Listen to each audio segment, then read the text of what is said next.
শুরু করছে আজ নতুন পর্ব। প্রেতলোকে সবাইকে আরও একবার স্বাগত। আশা করছি সবাই খুব ভালো আছেন, সুস্থ আছেন। তো আজকে আমায় যে ঘটনাটা লিখে পাঠিয়েছে, সে থাকে কলকাতায়। সে যেরকমভাবে লিখে পাঠিয়েছে সেই ঘটনাটা সেরকম আমি পড়ে শোনাচ্ছি। নমস্কার, আমার নাম বিস্ময়, আমার বাড়ি কলকাতায় এবং আমি আজ যে ঘটনাটা লিখে পাঠালাম সেটা আমার মামার বাড়িতে ঘটে গেছে। তো আমার মামার বাড়ি হচ্ছে বোলপুর শান্তিনিকেতনে। তো প্রথম থেকে একটু বলি, না হলে আপনারা বুঝতে পারবেন না। আমার মারা হচ্ছে দুই ভাই এক বোন। আমার মা সব থেকে ছোটো এবং তার উপরে দুজন ভাই আছে, মানে আমার দুই মামা, বড় মামা এবং ছোটো মামা। মায়ের বিয়ে হওয়ার পরে দুই মামা ওখানে থাকতো দাদু আর দিদাকে নিয়ে। তো সুতরাং সেখানে দাদু দিদা যখন মারা যায় তারপর থেকে আমার বড় যে ছোটো মামা ছিল সে নিজের বাড়ি বানিয়ে কলকাতার দিকে চলে আসে। তো বড় মামাও ওখানে থাকতো কিছুদিন, মানে ওই খুব জোর হলে 6-7 মাস ওখানে ছিল ওই বাড়িতে, শান্তিনিকেতনের বাড়িতে। তারপরে সেও মানে ঠিক করে যে সে ওই বাড়ি থাকবে না, কারণ অনেক স্মৃতি রয়েছে ওই বাড়িতে। সবাই একসঙ্গে পুরো পরিবার ছিল, সেখানে এখন আর কেউ থাকে না। সেজন্য ওর খারাপ লাগে বলে সেও ওই বাড়ি ছেড়ে চলে আসে অন্য জায়গায়, কলকাতার দিকে সেও চলে আসে এবং বাড়িটা ফাঁকা পড়ে থাকে। এবং ছোটো মামা অনেকবার তাকে বলেছে যে বাড়িটা একটা মানে বেচে দেওয়ার জন্য, কিন্তু বড় মামার কথা সব থেকে ওপরে থাকে, মানে সবাই বড় মামার কথা মানে আর কি। যেহেতু দাদু মারা যাওয়ার পরে বড় মামাই পুরো বাড়ির গার্জেন, উনি সব থেকে বড়, সেই জন্য বড় মামার কথা সবাই মানে। তো বড় মামা বলেছিল যে না, বাড়ি কখনোই বিক্রি হবে না, কারণ ওটা আমাদের পৈতৃক বাড়ি, পৈতৃক একটা সম্পত্তি, ওই বাড়ি কখনোই বিক্রি হবে না। ওই বাড়ি আমরা রেখে দেবো, কিন্তু কিছু বছর পরে যদি খুব দরকার পড়ে সেজন্য ওই বাড়ি আমরা একটা হোমস্টে বানাবো। কারণ শান্তিনিকেতনে একটা খুবই ফেমাস জায়গা আর কি, সবাই ঘুরতে ঘুরতে যায় সেখানে। তো সেজন্য ঠিক করে যে কিছু বছর পরে সেটাকে একটা হোমস্টে বানাবে। তো সবাই তাতে সায় দেয়। তো ওই কথা সবাই ভুলে যায়, যে বিক্রি করার কথা এসব সবাই ভুলেই যায়। তারপর কিছু মাস পরে বড় মামার একটা বন্ধু, সে আর্মিতে ছিল, তার রিটায়ারমেন্টের পরে সে ঠিক করে যে সে আমাদের এই দিকে চলে আসবে। তার বাড়ি ছিল আসামে, মানে আসামে যে পোস্টিং ছিল তার, আসাম রেজিমেন্টে। তো সে ঠিক করে সে এদিকে চলে আসবে ওয়েস্ট বেঙ্গলের দিকে। তো কোথায় থাকবে সেই নিয়ে খুব দ্বন্দ্ব, কারণ সে এখানে থাকে না, কিছুই জানে না আর কি। সেই জন্য বড় মামাকে ফোন করে জিজ্ঞেস করে কোথায় কী থাকবে না থাকবে। সেই সময় বড় মামা তাকে বলে যে সে তাদের বাড়িতে তার পরিবারকে নিয়ে থাকতে পারে যতদিন ইচ্ছা, এবং তার যত টাকা সামর্থ্য সে ভাড়া দেবে, তা নিয়ে কোনো মাথা ব্যথা নেই তার, যে যত টাকা পারবে তত টাকা দেবে, এই নিয়ে কোনো ব্যাপার না।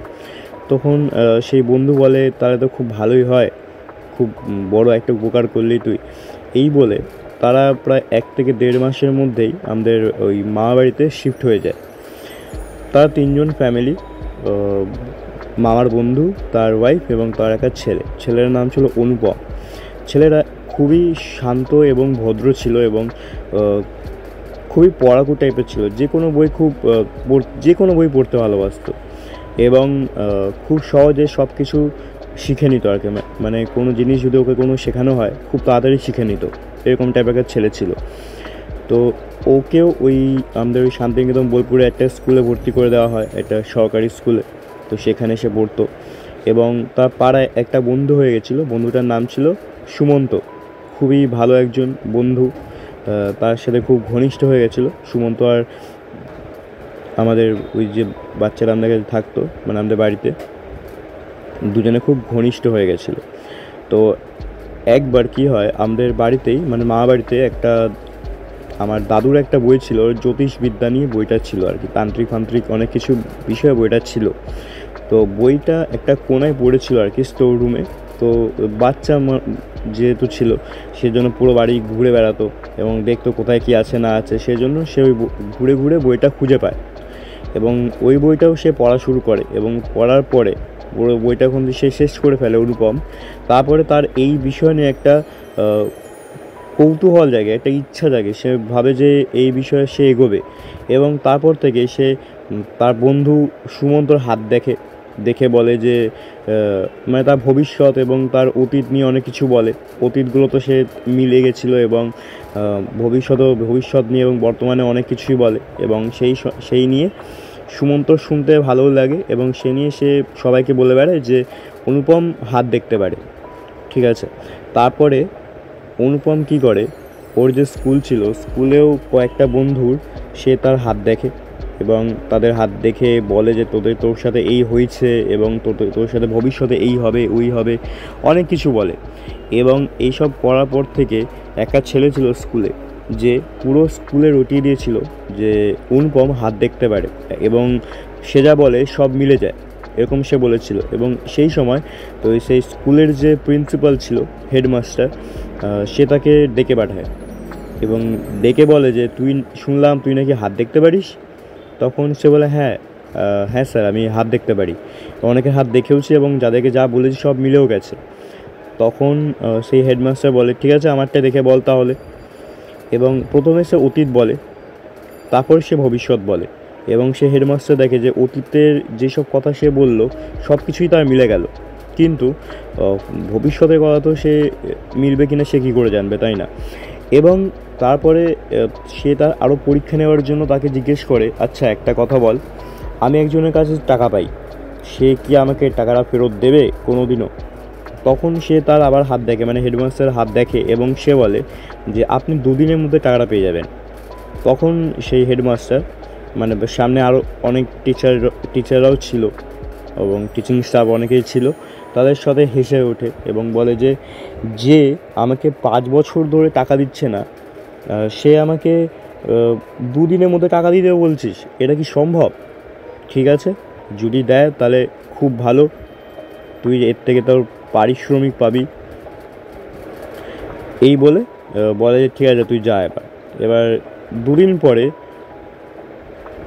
সেই হেডমাস্টার যে যার থেকে টাকা পেত অবিশ্বাস্যভাবে সেই টাকাটা ফেরত দিয়ে দেয় এবং সে যখন স্কুলে এসে ওই অনুপমকে বলে যে তোর কথা মিলে গেছে, আমি টাকাটা ফেরত পেয়ে গেছি 2 দিনের মধ্যেই।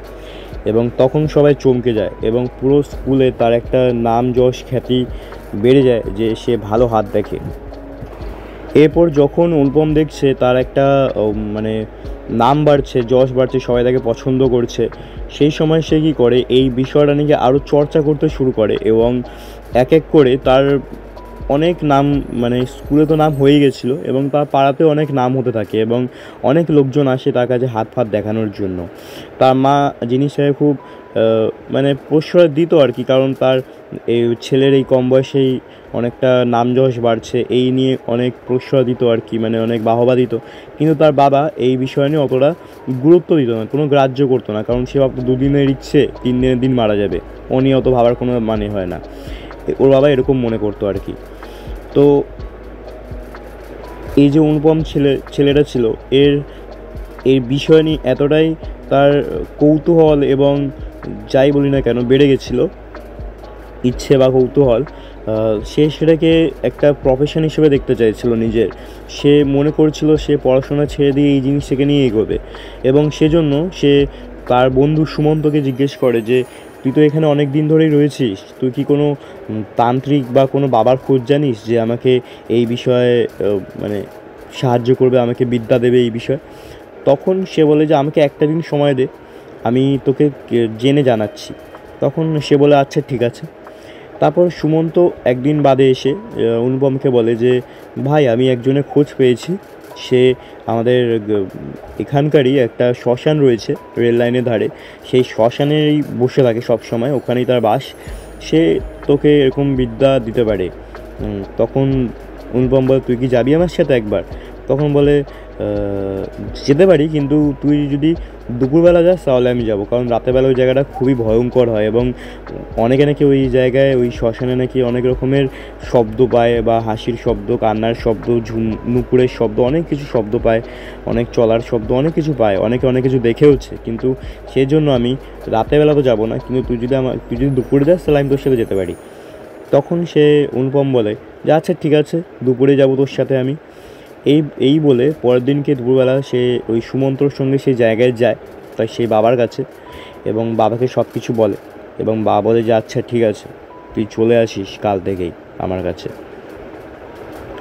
তারপরে পরের দিন থেকেই সে অনুপম সেই বাবার কাছে যেতে থাকে এবং সে বাবা ছিল একজন কুবিদ্যা প্রদান মানে অনেক বাবা হয় যারা সুবিদ্যা দেয় এবং অনেকে হয় যারা কুবিদ্যা দেয়। ওই বাবা ছিল কুবিদ্যা দিত এবং সে এটা ঠিক করে নিয়েছিল যে অনুপমকে ব্যবহার করে সে তার সমস্ত কাজ মিটিয়ে নেবে, সমস্ত বিদ্যা শিখে আরও মানে কি বলবো সেটাকে, মানে অনেক রকম আরও বিদ্যায় পারদর্শী হয়ে উঠবে, এটা সে চাইছিল। এবার ওই বাবার কাছে দেখা করার পরে প্রায় 1-1.5 সপ্তাহ পরে একদিনকে বিকেলবেলায় সে পড়তে বেরিয়ে যায় অনুপম 4:30-র সময়, এবং রাত 11:30-12টা হয়ে যায়, কিন্তু তখনও সে ফেরে না। সেই সময় তার মা চিন্তা করতে থাকে এবং তখন তার যে টিউশন ছিল যার কাছে, যে স্যারের কাছে, তাকে ফোন করে বলে, জিজ্ঞেস করে যে সে কোথায়, কিন্তু সে বলে যে সে তো এখন আজকে পড়তেই আসেনি। এরপর তার মা তো চিন্তা করতে শুরু করে এবং সে ওই সুমন্তকে ডেকে পাঠায়, বলে যে বাবা তুই তো ওর সঙ্গে সবসময় থাকিস, তুই কি জানিস কিছু কোথায় আছে না আছে? তখন ও বলে যে না কাকিমা, আমি তো বলতে পারবো না ও কোথায় এখন, আমার সাথে তো আজকে সারাদিন দেখাই হয়নি ওর। তখন সবাই মিলে বেরিয়ে যায়, ওর বাবা মা সবাই বেরোয় রাস্তায় যে কোথায় গেল ছেলেটা, এই খোঁজাখুঁজি করতে শুরু করে। এবং সেই সময় একজন বলে যে সে নাকি দেখেছে যে অনুপম শ্মশানের দিকে যাচ্ছে বিকেলবেলায়, এবং সবাই সেই শ্মশানের দিকেই যায়। এবং গিয়ে যেটা তারা দেখে, তার বাবা মা ছিল এবং আরও 2-3 জন ছিল, তার মধ্যে সুমন্তও ছিল আর কি, সেই বন্ধুটা।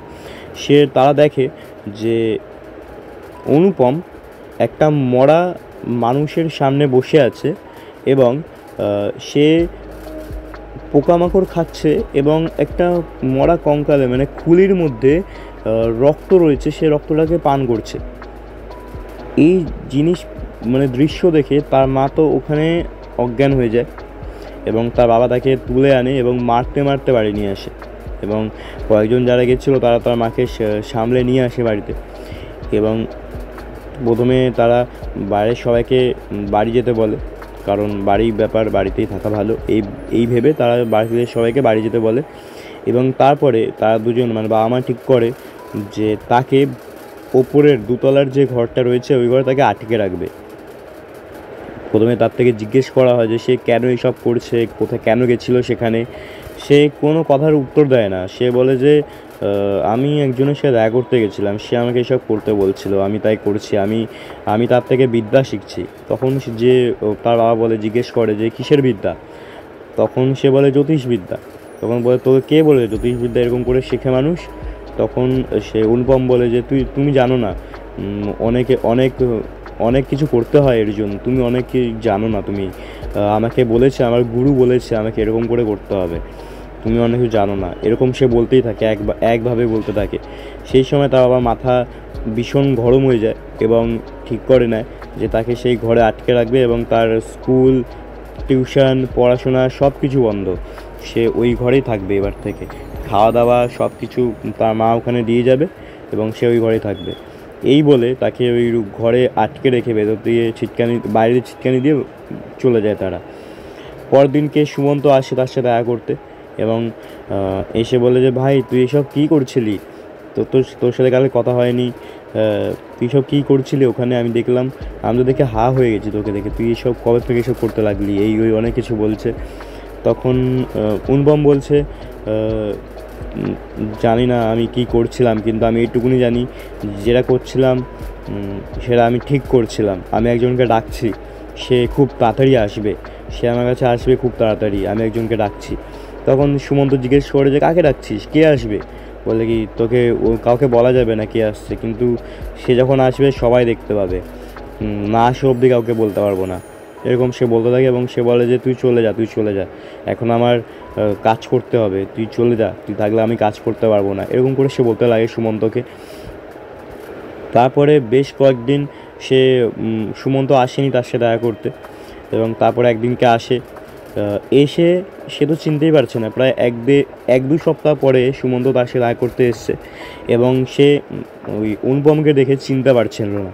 সে বলছে ভাই তুই তোর এই কী অবস্থা করেছিস, মানে সে দেখে মনে হচ্ছিল সে মানে বছরের পর বছর খাওয়া দাওয়া করেনি, স্নান করেনি, তার পুরো যে রুমটা ছিল ওই রুম থেকে একটা বীভৎস গন্ধ বেরোচ্ছিলো এবং চোখের নিচে কালো হয়ে গেছিলো, মনে হচ্ছিলো কেউ কাজল নিয়ে ঘষে দিয়েছে চোখের নিচে এরকম, এবং বীভৎস লাগছিল তাকে দেখে। এবং সে তখন বলছিল, তোকে তুই একটা আমার হেল্প করবি? ও সুমন্ত বলে যে হ্যাঁ বল, কী হেল্প করতে হবে?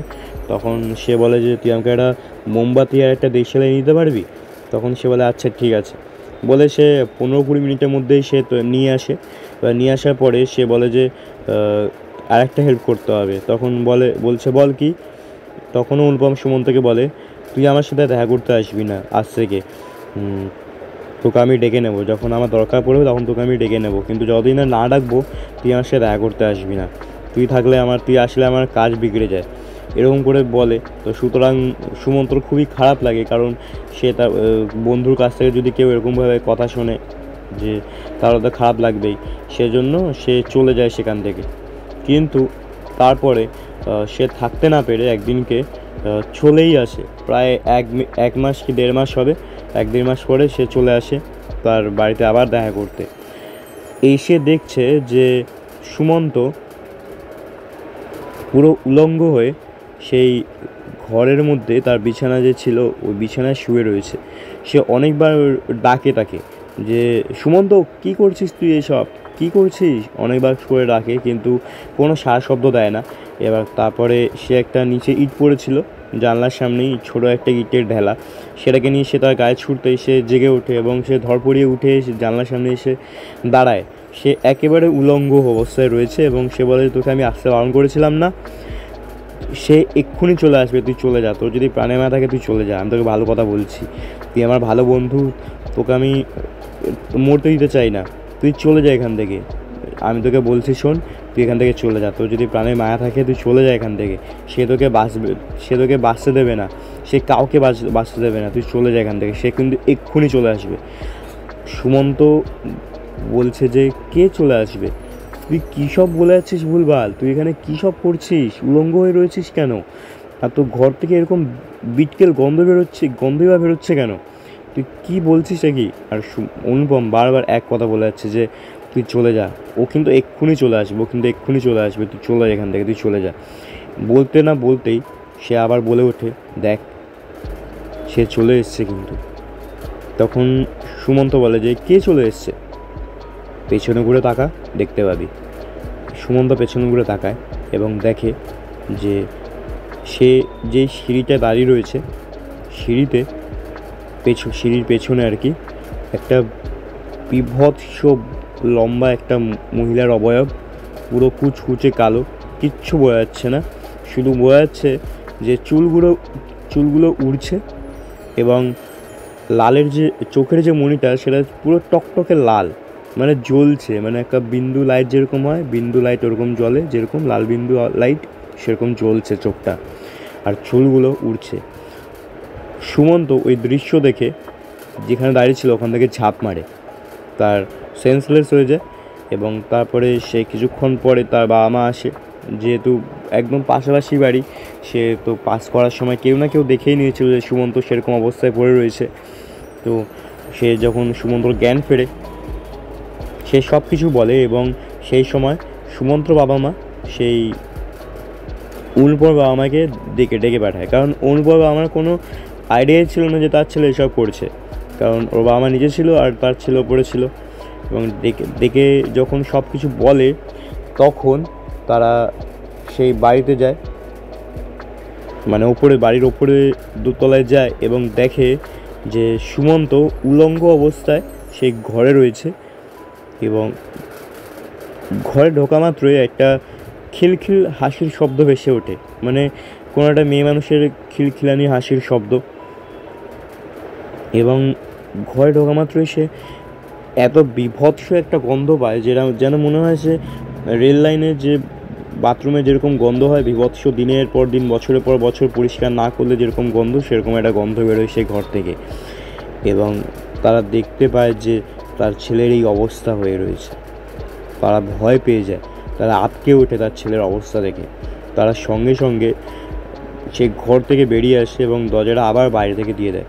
এবং তারা ঠিক করে যে এই কাজ কোনো ডাক্তার বুদ্ধির কাজ না, এই কাজ কোনো তান্ত্রিককে দিয়েই করতে হবে। এবং তারা জানতো যে মানে তারা যখন গেছিলো তার সাথে দেখা করতে, তার ছেলেকে দেখতে, সেই সময় তো সে একা যায়নি, তার সাথে আরও অনেকেই গেছিলো। এবং তাদের মধ্যে একজন ছিল, সে একজন তান্ত্রিকের খোঁজ দেয় এবং সে বলে যে একে একবার ফোন করে ডাকো, সে যদি এসে কিছু করতে পারে। এবং সে বাড়িতে আসে মাত্রই সে অনুপমকে না দেখেই বলে দেয় যে এ বাড়িতে দানব রয়েছে, আমি কিছু করতেই পারবো না, এই আমার কাজ নাই, আমার সাধ্যই নাই। এরপর এই দেখে সে চলে যায়। এবং তাকে যখন জিজ্ঞেস করা যায় তাহলে কোনো এমন কারো খোঁজ দিন যে কিছু করতে পারবে, তখন বলে যে না না না না না, আমি তোমাদের সাহায্য করলে আমার প্রাণ যাবে, এই বলে সে চলে যায়।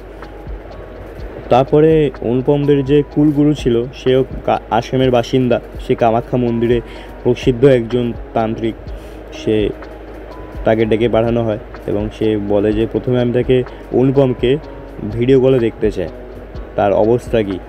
এবং সে যখন তার বাবা যখন তাকে দেখায় তার ছেলেকে, সে দেখে আঁতকে ওঠে। সে বলে যে আমি কালকেই যাচ্ছি, আজকের দিনটা কোনো রকমভাবে তোরা কাটিয়ে নে, আমি কালকে প্রথম দিকেই আমি চলে যাব।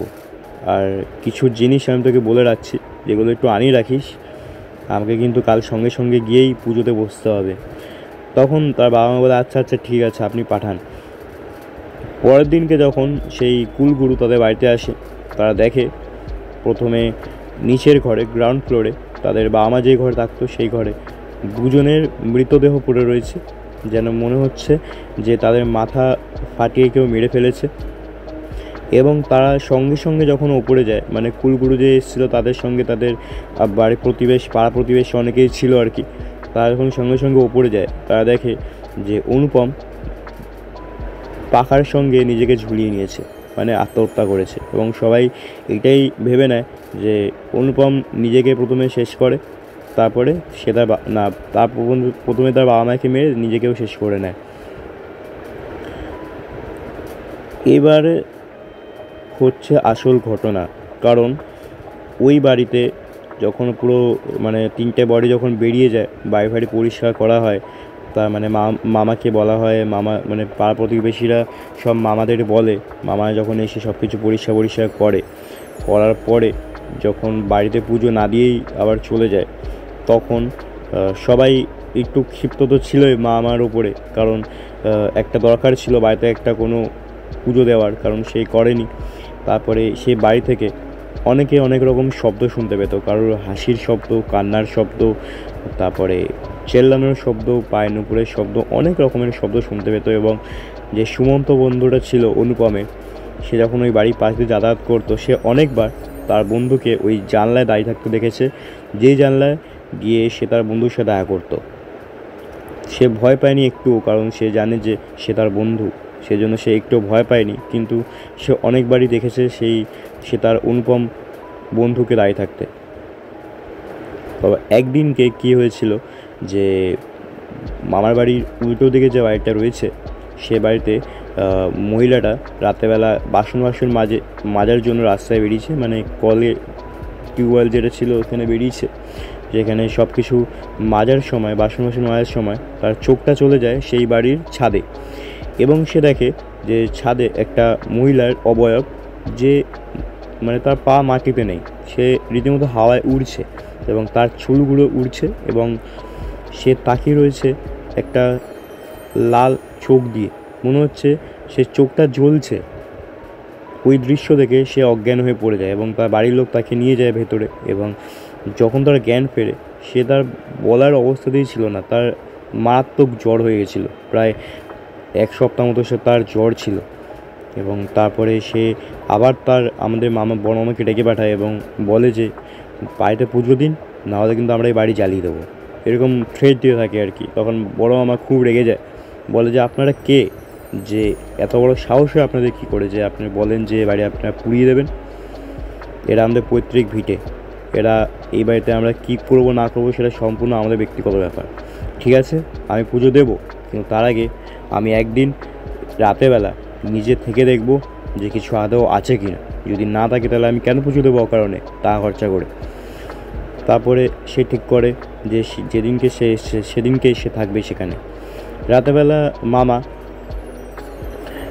রুটি আর মাংস নিয়ে মানে মামা বাড়িতে চলে যায়, যে থাকবে বলে একা একা। আমি অনেকবার তাকে বলি যে মামা, আমিও তোমার সাথে যাই না, আমিও থাকি তোমার সাথে। সে বারণ করে দেয়, বলে না একদম না, আমি একাই থাকবো, হয়তো দুজনকে দেখে কিছু নাও হতে পারে। সে বড় মামা একাই ছিল সেখানে, দরজা ফরজা দিয়েই রেখেছে। এবার সে ওপরের ঘরে ছিল, দরজা দিয়ে মোবাইলে নিজস্ব কাজ করছে। সেই সময় সে শুনতে পায় কেউ দরজাটা হালকা করে খুলে, একদম মেন গেট যেটা ছিল দরজা, নিচের দরজা, সেটা কেউ হালকা করে খুললো। খোলার পরে কেউ ওপরে উঠে এলো। যেহেতু শীতকাল ছিল সেই জন্য পাকা পাকা সব কিছুই বন্ধ এবং পায়ের শব্দ স্পষ্ট আসছিল তার। এবং সে শুনতে পেল একটা পায়ের আওয়াজ, যে কয়েকটা সিঁড়ি ওপরে উঠে আসলো এবং আবার নিচে নেমে দরজা বন্ধ করে চলে গেল। সে কে কে কে করে উঠে যায় নিচে, দেখে যে কেউ কোথাও নেই আশেপাশে, এবং সে দেখে তো দরজাটা খোলা। সে ভাবে হয়তো সে ভুলে গেছে, সেই জন্য দরজাটা সে ছিটকানি দিয়ে দেয় এবং খিল দিয়ে দেয়। খিল দিয়ে সে উপরে চলে আসে। কিছুক্ষণ পরে, প্রায় আধ ঘন্টা পরে, সে নিজের মতো করে মোবাইল ঘাঁটছে, খাওয়া দাওয়া তার হয়ে গেছে, নিজের মতো করে মোবাইল ঘাঁটছে এবং সে আবার শুনতে পায় দরজাটা সে কেউ খুলে ওপরে উঠে এলো। এবং সে অবাক হয়ে যায়, কারণ দরজায় সে ছিটকানি দিয়েছে এবং তার সঙ্গে খিলও দিয়েছে, তাহলে দরজাটা খুললো কী করে? আর কোনো রাস্তা নেই বাইরে ঢোকার, দরজা তাহলে খুললো কী করে? সে শুনতে পায়, স্পষ্ট শুনতে পাচ্ছে যে কেউ একজন, কারোর পায়ের আওয়াজ, যে সিঁড়ি বেয়ে উপরে উঠে আসছে। এবং উঠে এসে মামা যে ঘরে ছিল সেই ঘরে দরজাটাও হালকা ভেজানো ছিল এবং সেই দরজাটা হালকা খুলে গেল, মানে যতটা খুললে একটা মানুষ ঢুকতে পারবে ততটা খুললো। এবং খোলার পরে কিছুক্ষণ সে ঘরে থাকার পরেই সে ফিল করতে পারছিল যে সে ঘরে কেউ একজন রয়েছে। কিছুক্ষণ পরে আবার সে দরজা খুলে বেরিয়ে গেল এবং দরজাটা আগের মতো অবস্থায়, যেরকম বন্ধ ছিল সেরকম অবস্থায় বন্ধ করে বেরিয়ে যায়। এবং ঘরের পাশেই যেহেতু বাথরুমটা ছিল, সে বাথরুমে ঢোকে এবং বাথরুমে দরজাটা দিয়ে কল খুলে জল ব্যবহার করতে লাগলো। মানে পায়ে জল দিয়ে, মানে বালতি থেকে জল নিয়ে যদি পায়ে কেউ জল দেয় যেরকম একটা শব্দ আসবে, সেরকম শব্দ আসতে লাগলো। মামা সঙ্গে সঙ্গে বিছানা থেকে নেমে দরজা খুলে বাথরুমে যায়, গিয়ে দেখে বাথরুমে কোথাও কেউ নেই এবং বাথরুমের দরজার পাশেই যে জানলাটা ছিল, সে জানলাটা ছিল একদম ছাদেই। সে দেখে সে জানলা দিয়ে যে একটা মহিলার অবয়ব, যে কিনা হাওয়ায় উড়ছে এবং তার চুলগুলো উড়ছে এবং তার চোখটা একদম লাল টকটকে। এবং সে সঙ্গে সঙ্গে সে মানে ছাদে যায় এবং গিয়ে দেখে সে জানলায় সে দেখেছিল সে জানলাটা সম্পূর্ণটাই ছাদের বাইরে, মানে সে যাকে দেখেছিল সে ছাদে ছিল না, সে হাওয়ায় উড়ছিল। সে এবার তার একটু ভয় ভয় লাগতে শুরু করে, কারণ এটা কি করে সম্ভব। এবার তারপর সে আবার চলে আসে এবং এসে দেখে যে সে ঘরে ঢুকছিল, কিন্তু তখন সে শুনতে পায় তার সামনেই দরজাটা ধড়াম করে বন্ধ হয়ে গেল, মানে বাথরুমের দরজাটা আর কি। সে দরজাটা খোলার চেষ্টা করে এবং 2-3 বার করে ধাক্কা মারার পরে দরজাটা খোলে। এবং তারপর সে যেটা দেখে, সেটা দেখার জন্য সে একদমই প্রস্তুত ছিল না আর কি। সে দেখে যে একটা বিশাল লম্বা মহিলার অবয়ব, যাকে এক্ষুনি সে জানলা দিয়ে দেখেছিল, সেই মহিলার অবয়ব। তার মুখটা একেবারে ফ্যাকাশে, সাদা ফ্যাকাশে, এবং তাকে দেখে মামা একদম ছিটকে পড়ে যায়। এবং সে মহিলার অবয়বটা তার মামার একদম মুখের সামনে চলে আসে এবং সে তার মামার মুখে, গালে, হাতে পায়ে সব জায়গায় হাত দিয়ে স্পর্শ করছে, যেন মনে হচ্ছে সে মামাকে পর্যবেক্ষণ করছে। মামা তার রূপ দেখে যে পুরো সাদা ফ্যাকাশে একটা মুখ, চুলগুলো চারিদিকে উঠছে, চোখের নিচে কালি, আর যে চোখটা ছিল সেটা চোখ না, চোখের মণি না, সেটা একটা বিন্দু মাত্র লাল রঙের, যেটা জ্বলছে। ওই দৃশ্য দেখে মামা অজ্ঞান হয়ে যায়। এবং এরপরেই আমাদের ফোন আসে রাতেরবেলা যে মামাকে নাকি হসপিটালে ভর্তি করা হয়েছে। মামা, ছোটো মামা, মা, আমি সবাই ওখানে যাই দেখা করতে মামার সাথে। এবং মামা খুবই ভয় পেয়ে গেছিলো এবং মারাত্মক জ্বর এসে গেছিলো মামার। তারপরে আমি আর ছোটো মামা সেই বাড়িতে ফিরে যাই এবং গিয়ে দেখি যে পাড়া প্রতিবেশীরা সবাই সে বাড়িতে ইট পাটকেল ছুঁড়ছে এবং আমরা সবাই তাদেরকে থামাই এবং বলি যে আমরা আপনারা যা বলছেন তাই করব, পুজো পাণ্ডব মানে পুজো পার্বণ সব কিছু হবে, কিন্তু 2 দিন সময় দিন, বড় আমার ঠিক হয়ে আসুক, তারপরে আমরা সব কিছু করব। লোকেরা বুঝলো কথাটাকে এবং তারপরে আমি বড় মামার সঙ্গে একবার দেখা করতে গেলাম।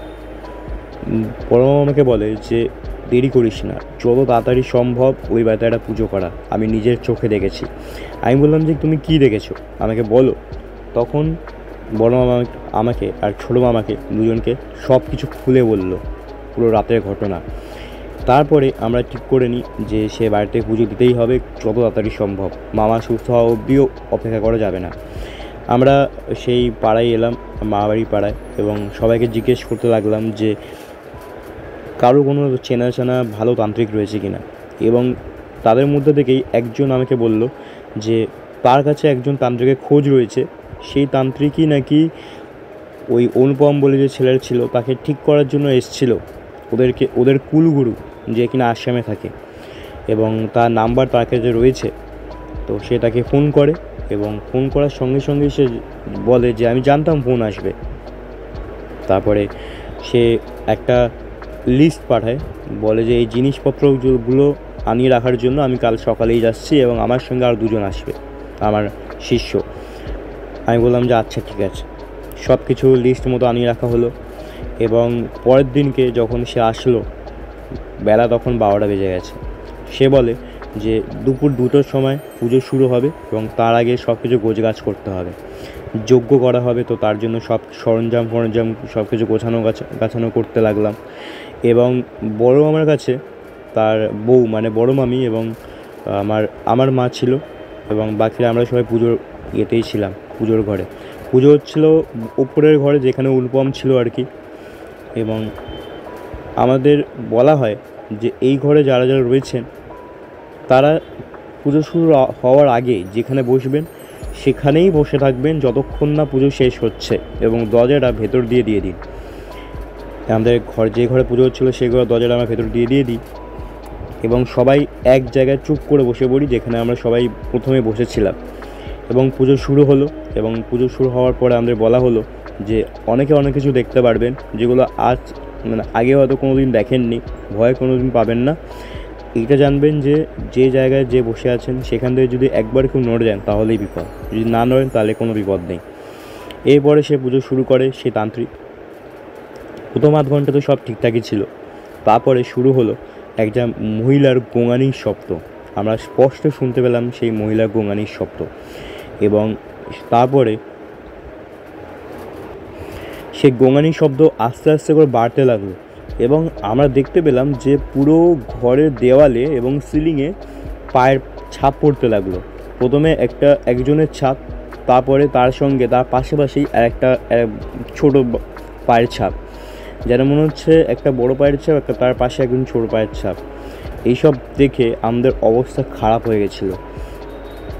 প্রায় 3 ঘন্টা ধরে আমরা এরকম সব সহ্য করেছিলাম। জিনিসপত্র এলোট পালট হয়ে যাচ্ছে, হয় ফুলদানি পড়ছে, নালে এই পড়ছে ওই পড়ছে, দরজা ধড়াম করে বন্ধ হচ্ছে, জানলার কাচ এদিক ওদিক হচ্ছে, সব কিছু হচ্ছে, লাইট দপদপ করছে, অনেক কিছুই হচ্ছিল, কিন্তু আমরা কেউ নড়িনি সেখান থেকে। 3 ঘন্টা পরে যখন পুজো শেষ হয় সেই সময় সেই ঘরে যত কাজ ছিল, মানে আয়না এবং জানলার কাজ, যত রকমের কাজ ছিল সব ভেঙে যায় এবং সেই তান্ত্রিক বলে যে পুজো মিটে গেছে। এখানে আর কেউ নেই আপাতত এখন, কিন্তু এই ঘর আর ব্যবহার করা যাবেই না, এই ঘর চিরতরে বন্ধ করতে হবে। যদি কেউ ঘরে পা দেয় তাহলে কিন্তু তার বিপদ হবে। এই বলে সে তার পারিশ্রমিক নিয়ে চলে যায়। এবং তারপরে আমার খুব ইচ্ছে ছিল যে এটা কী করে মানে হলো এত কিছু, এত ঘটনা। তখন সেই তান্ত্রিক বলে, যাওয়ার আগে বলেই গেছিলো যে এই বাড়িতে যে অনুপম বলে বাচ্চাটা ছিল সে নাকি পিশাচিনী রেখেছিল, তার তন্ত্র সাধনা করে পিশাচিনী রেখেছিল। এবং সে পিশাচিনী সে ডেকেছিল কারণ সে তার জ্যোতিষবিদ্যা শিখতে চেয়েছিল এবং তার যে গুরু ছিল, যাকে সে গুরু ভেবে মেনেছিল, সে তাকে কুবিদ্যা দিচ্ছিল। সে চাইছিল যে সে অনুপমকে ব্যবহার করে তার সব বিদ্যায় পারদর্শী হবে, কিন্তু অনুপম বুঝতে পারেনি যে তার ক্ষতি করছে, সেজন্য সে পিশাচিনী রাখছিল। এবং এই বাড়িতে যেহেতু একটা পিশাচিনী বাস ছিল এতদিন ধরে, সেজন্য অনুপমের বাবা মা এতদিন মুক্তি পায়নি, এবং অনুপমের বাবা মা এবং অনুপম তিনজনকেই সে পিশাচিনিই মেরেছে, এবং তারপরে পুরো বাড়িতে সে কবজা করে নিয়েছিল। যেহেতু ওর বাবা মা মারা গেছে, সেজন্য ও এখানে থাকতে পারছিল না, সেজন্য ওকে মেরে দিয়েছে। এবং ওই যে যজ্ঞ করা হয়েছে, ওই যজ্ঞের যে ছাইগুলো একটা পিতলের ঘটির মধ্যে তুলতে বলা হলো। তারপরে একটা লাল রঙের কাপড় দিয়ে সেটাকে মুখটাকে মুড়ে বলা হলো যে গঙ্গায় ভাসিয়ে দিতে। আমরা কথা মতো তাই করলাম, এবং সব কিছু শেষে যখন আমরা নিজেদের বাড়ি ফাড়ি চলে আসবো, তখন ওর যে বন্ধুটা ছিল সুমন্ত বলে, সে এসে বলে যে আমার বন্ধু কি মুক্তি পেয়ে গেছে। আমি বললাম তুমি কে? বললো যে আমি সুমন্ত, ওর বন্ধু, আমি ওকে হেল্প করতাম অনেক, ওর সাথে আর দেখা হবে না আমার। আমি ওকে অনেকবার দেখেছি এই বাড়িতে, ওর মৃত্যুর পরেও আমি ওকে দেখেছি। ওই জানলায় দাঁড়িয়ে থাকতো, আমার দিকে তাকিয়ে থাকতো আমার দিকে। আমি তখন বললাম যে তুমি জানো কিছু এই ব্যাপারে? তখন সে আমাকে সব কিছু বলে, যে এত কিছু হয়েছে, মানে এত ডিটেলসে বলে আর কি। তারপরে আমরা চলে আসি নিজেদের বাড়িতে।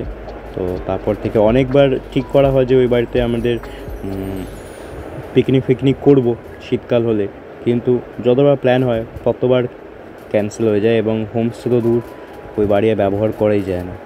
তো এটাই ছিল আজকের ঘটনা। আশা করছি আপনাদের ভালো লাগে লাইক, কমেন্ট, শেয়ার এবং সাবস্ক্রাইব করে দেবেন চ্যানেলটা। বন্ধুবান্ধব, পরিবার পরিজন সবার সাথে শেয়ার করে দিন। এবং আপনার জীবনে যদি ঘটে থাকে এরকম কোনো ঘটনা, মেল করুন আমাদের pretlok@gmail.com এই মেলে। তো ততদিন ভালো থাকবেন, সুস্থ থাকবেন, ধন্যবাদ।